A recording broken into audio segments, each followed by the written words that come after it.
So fair warning, if you're looking for like an easy or a fast way to knock out these games, it's definitely not going to happen. Domination is easily the most monotonous grind in 2K. And the worst part is that they make it annoyingly difficult sometimes. So if you're struggling to reach your point count for the 3 stars, I got you with a couple ways to make it there, even when the game is trying to dick you down. So I've completed Domination just about like every year since it's been a thing in 2K, and there are always some little glitches that help. Like for example, there was one year where you could spam LT to trigger the post animation every time, like before you shoot for a layup, anything, just for the post move score points. This year, they really did make it possible to beat almost all the games without having to abuse something like that. So as long as you play smart and don't take dumb shots, you should be able to reach it almost every time. I personally am done with up to historic domination, so I'm not exactly sure what the all-time domination point requirements will be like. But as far as what works for me, here's what you should keep in mind. A must-have, especially when you get towards the later games of regular domination and the computer starts to cheat you, is a go-to post option. I personally like to use the Shaq from the Legend Gold pre-order pack, and that's why I don't regret paying the 150 for it, honestly, because he truthfully is a great player to have right now.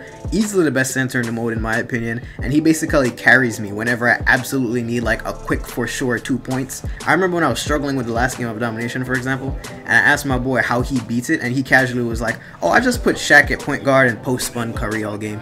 However, if you were not woke enough to get the Legend Gold edition, I'd suggest you go ahead and try pick up this Sharif Abdul-Rahim from the Grizzlies collection. He's one of the cheaper ones last time I checked, because nobody buys or sells Grizzlies players for high. And his post fade form is easy, his regular jump shot form is easy, he can even shoot 3, so it's a good stretch for it to have. Now as far as playing the game goes, I'd say practice like a fairly up-tempo style of play. Try to score off of assists on the fast break for the assist and fast break score bonuses. The game gets harder as you go on, like the teams get harder and they get cheesier, and you start to make less open shots, and they start to make nothing but contested 10-foot free throws in your face. So you'll have to adjust your playstyle as you go along and learn what are good shots to take as you go along and as the difficulty gets higher, because the further you get, the smarter shots you're going to have to take, basically. I use Alvin Gentry as my coach for a pace and space system. I could use D'Antoni for the 7-second offense too, but your dudes play less defense and you might get out-rebounded faster with that, so I don't want that. Pace and space allows me to get off more perimeter shots in the half court, and now since shooting got slightly touched with the patch, seeing wide open and good release actually means something to me, and I don't feel like shit when I shoot a shot. The whole philosophy I'm trying to get off to you is the more shots and possessions you get, the more points you can accumulate. So the more possessions you have, the more chances you have to get your point count up and make sure you get the 3 stars. So you can play slow, but you can't play slow the entire game, because you will eventually start to miss the cap.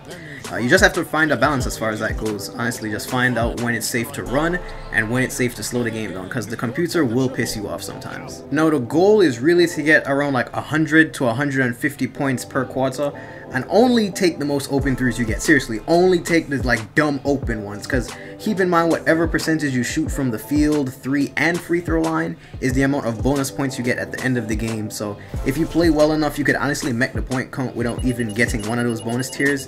And I'm pretty sure this actually happened in the video where I didn't even get the 10 free throws for the bonus points, because you have to make at least 10 or take at least 10. And I didn't even make it there, but I still got near like 1,000 points by the end of the game. I definitely do recommend you play on ball, because this is a chance to not only practice your on ball, but if you don't, then the computer is literally just going to eat off of like contested mid-ranges, because when your CPU contests, it means so much less. On ball contests mean way more, and you will actually get some stops. The CPU will make shots in your AI's face all day if you let them. You can off-ball for help, but the computer likes to pull up off the pick and roll, so just use your discretion as you see fit, half on-ball, half off-ball.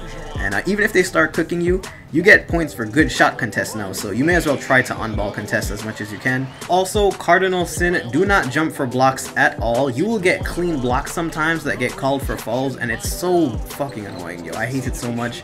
Just play hands-up defense with the right stick when you're in the paint. Just hold your right stick forward. You'll get called for less fouls, and you contest them like just enough to force more misses, and then just be out on the break. And if you don't get a good fast break opportunity though, do not force it, because you're just giving yourself a turnover. The computer will piss you off, as I said. That's what your post player is for.